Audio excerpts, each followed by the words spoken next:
think Big G made this beat.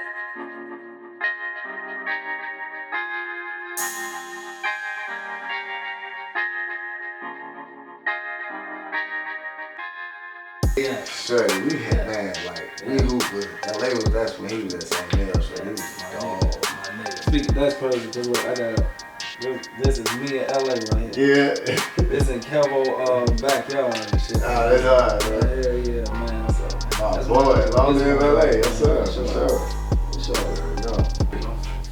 Yo, what up, y'all? Yo, we back with another episode of the Live Podcast. Season 2, man.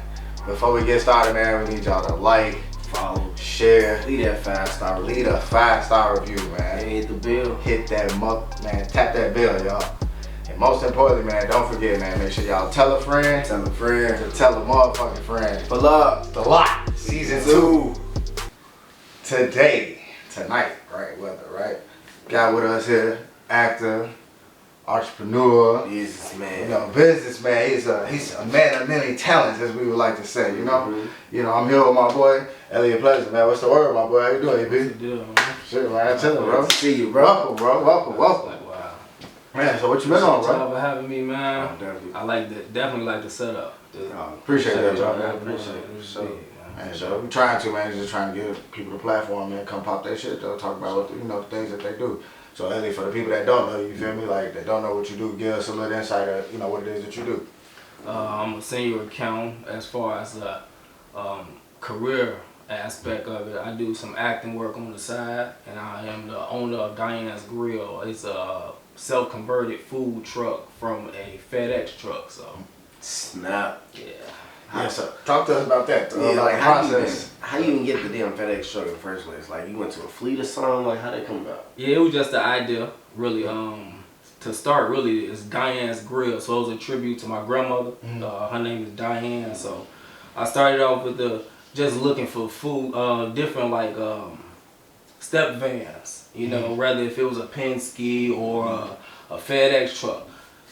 Generally the largest ones, because I wanted to customize something like some Pimp My Ride type shit. You know what I'm saying? Okay. So I started looking for that one. It went from like Facebook Marketplace, TrueCar. I started looking at all the little contractor fleets. Okay, so you didn't go into this saying, I'm gonna get me a FedEx truck. It was just you trying to get like a step truck, period. Right. Okay, alright. Some legit, not just anything, because you gotta, them trucks be on the road consistently, so you want to make sure you get you a legit truck. True, So yeah. that was the hard part.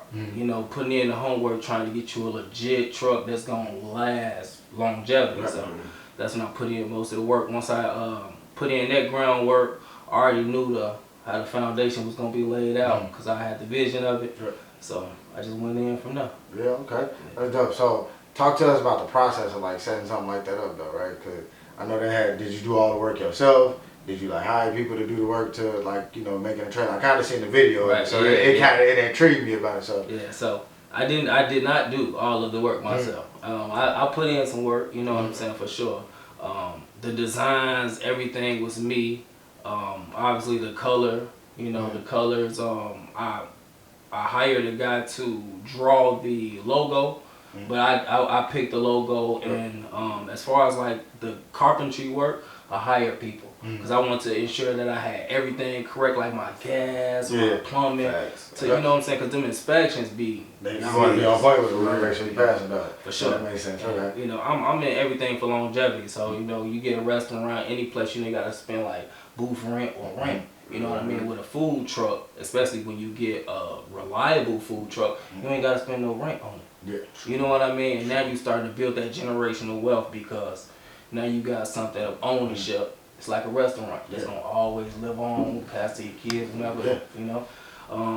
My truck, specifically speaking, it's got like 200,000 miles on it. So I always tell people, if they was to like be looking into getting their own food truck or build it, get you a truck that's reliable. So you know that 30 years from now, it's gonna still be around. Your kids can have it, because them trucks can last like 900,000 miles. So yeah, that's what I always. I was just about to ask about how the big old the big old trucks, how many miles can they really go though? So 200 miles, okay, that's still decent. Because I know it's like I know Pontiacs and Chevys, they engines do go over 200,000-300,000 miles as a car. So I know them big vans, I can only imagine. They go a lot further. Yeah, see, that's dope. So what kind of food do y'all sell on at DianesGrill? Really like the Chicago style food, Italian beefs, pizza, cheeseburgers, guy rolls. It was originally set to be in Atlanta, Georgia. We still gonna get that right now, just going through some mishaps. So we're just bringing the Chicago style to Georgia, because you know Georgia don't have the Italian beefs, they don't have the pizza puffs. So we give them that, even the Chicago style Polish and things like that. I don't know who eat the glizzies, but they out there in Georgia, you know what I mean? You know, some Morehouse people, Clark, Atlanta, the students or whatnot, they may want some Chicago style food, and that's what's gonna be the niche. So yeah, mild sauce. Yeah, and that's heavy. That's heavy. You know, everybody love the mild sauce. Okay, so what, I was gonna say, what's y'all #1 product? The wings and mild sauce for sure. Yeah. The wings and mild sauce for sure. People get like a 6-piece, come back asking for mild sauce, asking for 2s of mild sauce and things like that. So yeah. Okay. Alright. So do you enjoy like the cooking part of it, like the aspect of it? Yeah, I enjoy seeing the reaction from people. I enjoy seeing the employees prepare good food, sanitize, cause that's #1. Yeah. Everything, I mean, it's a customized truck. Like I said, it's like a pimp my ride. So I want to make sure everything is health first, everything is clean first. You know, from the outside to the inside. So I want to make sure health is always first. So that's what I really enjoy most, because the employees they thrive to serve some good food. Like they be like in a competition. Like, look, they take pictures like I made this, and you know, things like that. Yeah. So fun. And it's like a fun workplace environment. You know, for people. So how you since you say you want to do like a whole pimp my ride type of thing, now when it comes to contractors, you really got to do your homework with contractors, because some contractors say they can do a job and they really can't. Right. So how did you go about with even finding your contractors to do the job that you want them to do? And that was the headache part. I know it was. You know, you got a lot of family members. You'll probably hit OG, your uncle, and they be like, yeah, you got Pee Wee. He know how to do some gas work. You know, they do it in the crib. You know, Pooh Bear got to be over here, like, but yeah. You feel me? They know how to do shit in the crib. But when it came to the truck, it was family members that'll come on the truck. They'll be like, well, they'll talk to me on the phone like, yeah, I got you. I'm gonna check it out. They'll come on the truck, get nervous right away. Get nervous. I'm gonna hit you back. I never hear from them. I went through about 20 people. Damn. I went through about 20 people, no exaggeration. No exaggeration. I went through about 20 people, and a lot of people I went through, they was like, oh, I do this for 20 years. I've been doing gas for 20 years. I've been doing plumbing for 20 years. But they get onto the truck and they check it out, I won't hear from them. Well, I'm not sure if it was just they didn't want to fuck nothing up. That could have been a possibility, you know what I mean? So, you know, so I mean, I took it hand in hand, but it was trials and tribulations, had to go through it, but you know, through the grace of God, I got it through. Yeah. You know, but that's the toughest part about it. So. Yeah, that's dope though. Like that you was able to like have them problems and able to like persevere over them. You know what I'm saying? Yeah, sure. That shit dope. Yeah. So talk to us a little bit about the acting, man. I've been seeing that you did some acting too, bro. So like, how did you get into acting? And what was like, you know, what was the inspiration to get you to, you know, do acting? Okay, acting really, it started when we were shorties. I started acting in 2002, but I was always playing basketball. You know what I'm saying? So it was like, I wanted to be more Allen Iverson than Denzel. You know, I started off in acting. My mom heard it was a casting call over the radio, and it was for glamour model talent. It was for some models just to advertise some clothing. I started with the advertising. I took some pictures, and then I got signed to 4 models. From 4 models, I picked up like extra work, background work. From there, I was on Mr. 3000 as an extra, and I did Ocean's 12 as a background. I stopped from there because I wanted to hoop. Then I picked the ball up later on, and now it's a little more serious now down the line. So. Yeah. So tell me, you got any work that you done recently that's that we may have known about? Well, I got something that's they saying it's gonna be like it's gonna come to Tubi. It's called The Singles. It released last year. I shot it's called a steel recovery commercial. It's for like recovering drug addicts or people that's recovering over like how do I put this? If you are institutionalized, Okay. you know, and you're recovering. So I came. It's like a strength recovering program, and it was a commercial. It was a commercial ad. That was as of recently. I did an M&M's commercial as well in 2022, and it'll be released next year. So That's what's up. yeah, that was my most recent work. But the past 3 years, it's been so much. Like I said, a little background work. I also did some things for White Claw. Y'all know White Claw, the drink. Yeah. Right? Yeah. It was a MOS, so that's like a mute out sound basically. So I was like in a club and you know dancing and whatnot with the drink and things like that. So, You are you with the agency? yeah, I'm with Dream Team Talent Agency. That's one. Okay. Shout out Dream Team. Yeah. Okay, alright. Shout out your people. Yeah. Sure. How you like? How does it work? You know, being with the agency. So somebody that's watching now and they say they wanna get into acting. Like, how do they really go about it? Like, do they gotta like build a portfolio, get a headshot, go to an agency? Like, what's the steps should they make? Right, definitely building a portfolio. It's just like in corporate world, it's like building a resume. Obviously, everybody not gonna start with a movie role or something, so it's gonna be from scratch. But the first thing is effort. You know what I'm saying? So they want to see that you're gonna take your courses. They gonna want to see that you is really like taking the craft serious, getting serious headshots by people that is in the industry. You know what I mean? Because it take money to make money. You know what I mean? And you got to network with people when you are trying to wig your way through the industry and learn. You know what I mean? So we all are a sponge, so we want to just soak up that knowledge. And from the outside looking in, director see that.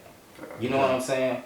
Just like if you was a director, and he a director, he knows your work. So if I come to you and I want to go to him next, he gonna see on my resume background, I got some legit work done by you.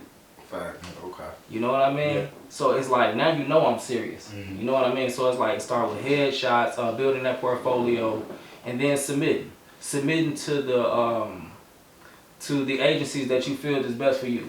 You know, and for kids too, for parents out there that's looking for agencies for their kids. Go through those agencies, look at the photos, look at the people that they've casted, the networks that they're associated with, and like. Compare and contrast the photos with your children. If you see your children in that agency, you know, do they have a look that your children have already? And yourself, you know what I'm saying? So it's like, it gives you a good eye on what to go for sure. You seen that Dan Snyder stuff on Netflix? No. Is it Netflix? You know who Dan Snyder is? No, I'm gonna check it out though. Buddy from bruh. So the white guy from the big white guy from All That.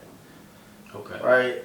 So he had Keenan and Kel, Amanda Show, Drake and Josh, all that. So come to find out, he was doing some freaky little stuff with all of them.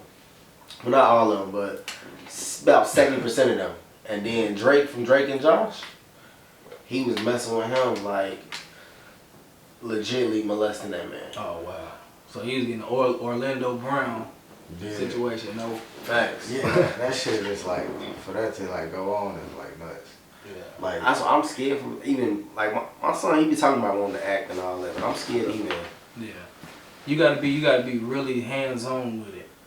You gotta be real hands on with it, and you gotta know you know your integrity as a man too. You know what I'm saying? Know your integrity as a man. It ain't always about the money. It ain't always about trying to get the fame or the role or. Cause I done been in some situations where motherfuckers have sent me like only thug roles, and I don't want to be just casted into that lane. Right.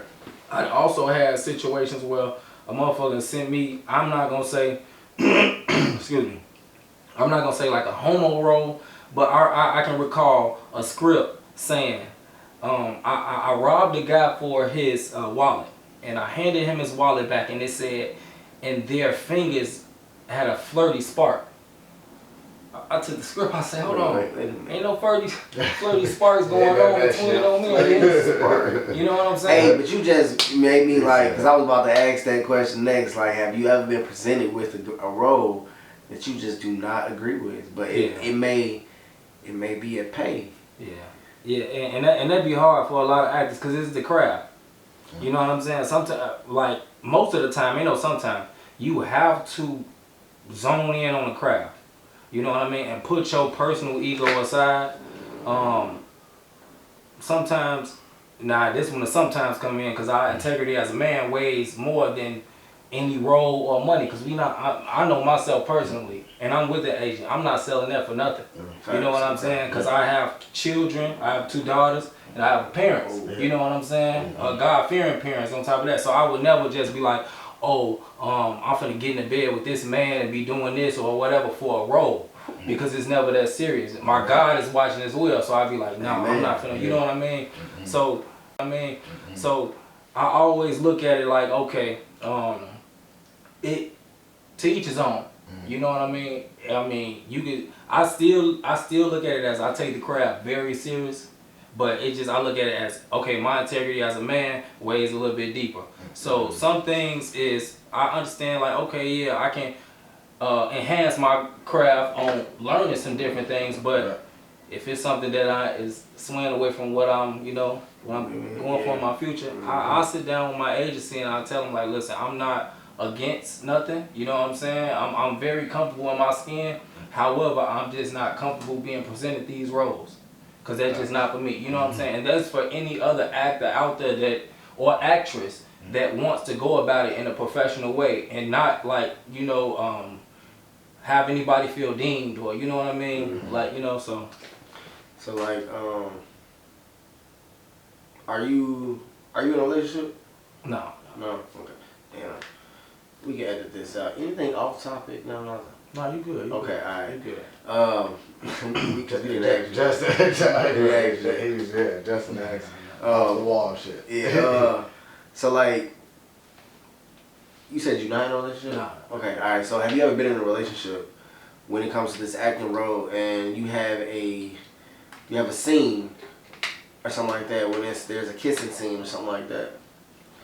You have to explain something like that. Yeah, so the movie The Singles, around the time the movie was shot, I was in a relationship, and my lady was on set with me, and it was a scene. It was like intimate. It wasn't so intimate, but we was in the bed together. So it was like I had to, act the kiss out and things like that. But I wouldn't say like the conversations had. It's all comfortable, easier said than done, obviously though. But on the action tip, I'm not sure how she were inside, but as far as like she was there and she was looking, so I'm not sure how comfortable she was with it. But I know with a lot of actors and actresses, I be hearing stories on how they have to talk to their significant others on stuff like that. But yeah, that's my lady. She an actress, and I've had to go through that. That kiss scene. I'll be like, hey, what the fuck is this? What the fuck is this? But like I said, the conversation has to be had. For sure. Just don't let that shit hit the car stuff. So, the part left field. How did it feel when you went for the first time and saw happening? I mean, we had the conversation beforehand. I will say that, so I was prepared. But it was just like, damn. Alright, man. He motherfucker kiss my girl. I'm like, this nigga gets my girl, but shit, I knew what I was signed up for. So talk to us a little bit more about the acting. Is it like what's your where did you draw your inspiration for acting? Like what I know you said you started in 2002, but like what were some of the things you did? Like was it small videos, skits? Like did you do anything like that coming up? Well, yeah, coming up, I did the Glamour Model Talent. I did a photo shoot with Nike and Kellogg's and Sunny Delight. I did a Sunny Delight commercial. That was in 2005. Decent little roster. Yeah, decent roster starting off. It was like a beginner. I overlooked it. Like when I say playing sports was huge for me. Like back then I met Bernie Mac, Julia Roberts, Matt Damon, and all of those people. I just was just like, what up? My mom was like talking to, you know what I'm saying? She like, Junior, what you had. you know, I ain't think, what? Yeah. They ain't Mike. They ain't Mike. You fucking out of there. But I wasn't really thinking about it, so. Shit, you met Bernie back then. Yeah, for sure. And that was a cherish right there for me. Like, to look back on it right now, like, dang, I was on set with Bernie twice. You know what I mean? And just to see how genuine he was, like, he was a real, like, he was like us. You know what I'm saying? Real funny, had people around him, but he was serious about his business. He was like, you know, but just to look back, like, dang, I ain't take it in like I was supposed to. But hey, it's full circle right now. God got me doing what I'm supposed to do. Yeah. So. That's like some of those things that you appreciate when you get older. Right. You feel me? And once you go back and you realize it, like, nah, that was a good moment. Yeah, for sure. For sure. So talk to us about accounting. Like, so you say you're a senior accountant. Yeah. So how did you? Is that what you went to school for? Yep. To be an accountant? Yeah. Okay. Do you do it as a business for yourself or? So no, I do it for. I work for Berry Calabout. It's a leading chocolate manufacturer in the world, in America, for cocoa and chocolate. So M&M's, Snickers, you know, Reese's, things of that nature. That they get the chocolate distributed from Berry Calabout. So Okay. Oh, that's dope. So is accounting something you're gonna keep doing like long term, or is it you gonna be more focused on the acting? I'm more so focused on the acting. I mean, I like numbers. I wouldn't say I like math, but you know what I'm saying? Money and figures and knowing how to save and things of that nature. Like we have a financial service team, Pleasant Financial Services, where we got credit restoration and things like that. So anything with financials, it always like intrigue me. You know what I'm saying? So it's like, oh, I can save this. It's like Monopoly in a sense. Just like we play GTA, we stack our bread, and you know what I'm saying? I look at that in a financial aspect. You know what I'm saying? And I take it to the financial world. And even though I be working in corporate and I'm saving for they money, it transitions into my life as well. You know what I mean? Because it also helps on my daily habits. You know what I mean? And it instills good habits for me and habits that I can teach my children as well. Not trying to say that we all gotta be cheap, but you know what I'm saying? Put our money to the right use. Important is how to save and invest yourself first. For sure. Value of the dollar. Yes. Yeah, the value of that dollar, and that's very important. Yeah. For sure. So I know you. So you keep saying that. I know you talked about basketball. So tell the people about your love for basketball, bro. We can talk some hooping shit. Yeah, we got to. You know, been hooping for about 25 years. You know, I've been playing since about like I was 7 years old. I started like really 5, but my official started like bitty ball 7 years old, and just been playing like all my life really. I stopped in like 2018. My last like college days. I had an opportunity to go like for a 6-week tour in China, but the figures wasn't adding up to what my salary could add up, and I have children, so it just didn't balance. You know what I mean? So I mean, I love the game, but it's just like going somewhere 10 months and not, you know, being paid equivalent to what I can be paid if I stay home in the States with my kids, eat the food I want to eat, stay with my loved ones, and make more. Come on now. You like There's no way. And I can still hoop. You know what I'm saying?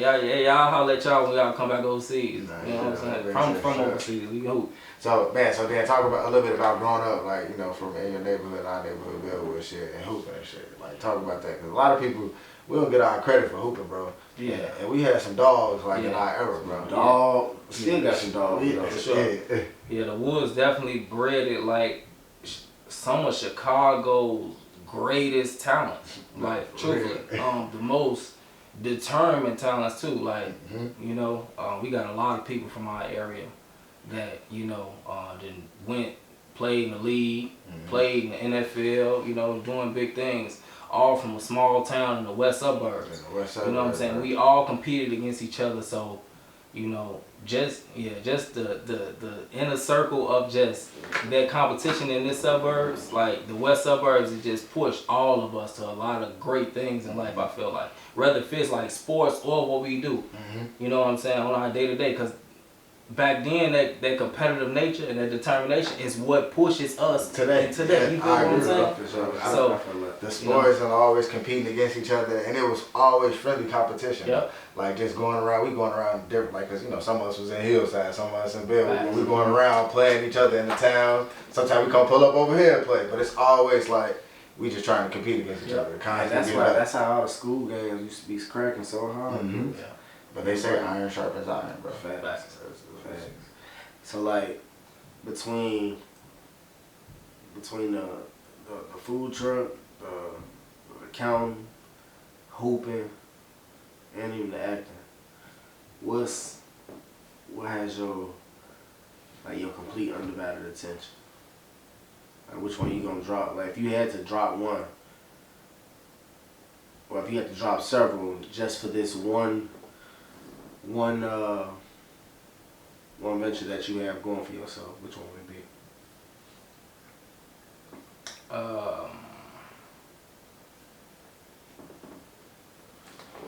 See, that'd be tough. I mean, cause I would say acting. I would say acting, cause that's more so of my career. Okay.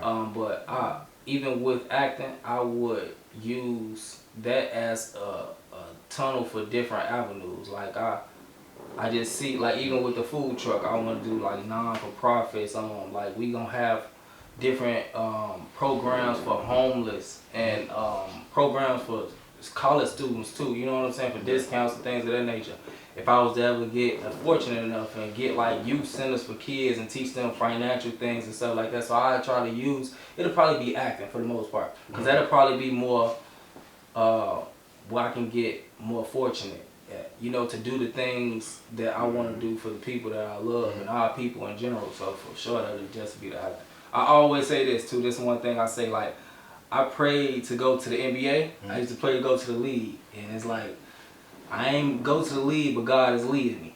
You know what I'm saying? If y'all get what I'm saying. You know what I'm saying? So those, with that being said, like I said, that avenue can open it for so much more doors. You can lead others. You feel what I'm saying?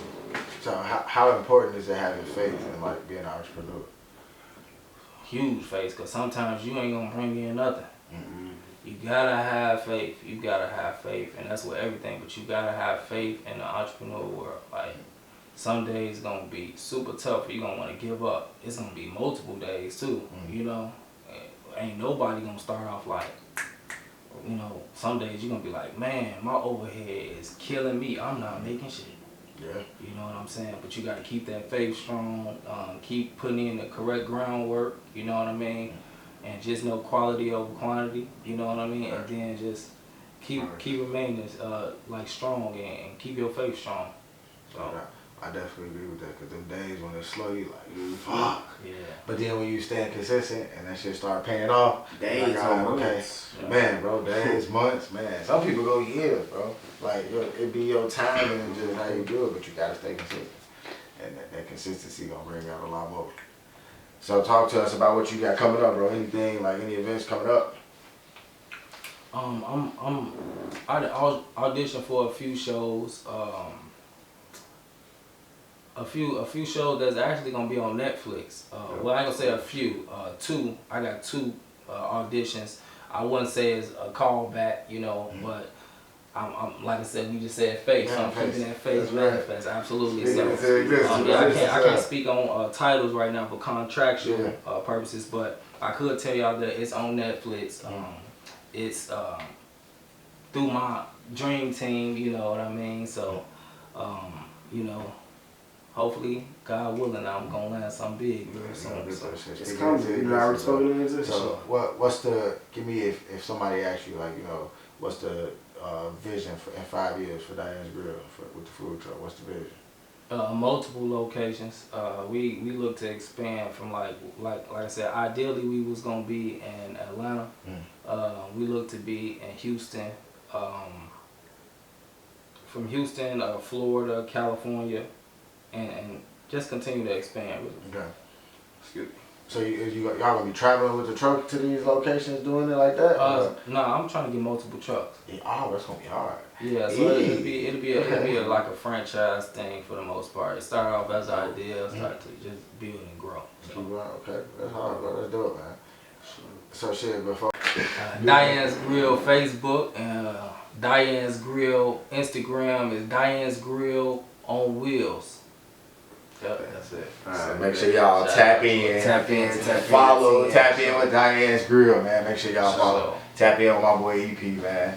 Before we slide, make sure y'all like, follow, share, leave that 5-star leave review. a 5-star review, man. Hit the bell. Hit that bell, man. Most importantly, man, don't forget, make sure y'all tell a friend. Tell a friend. To tell a motherfucking friend. Pull up. It's The Lock, Season 2. Peace. I think Big G made this beat.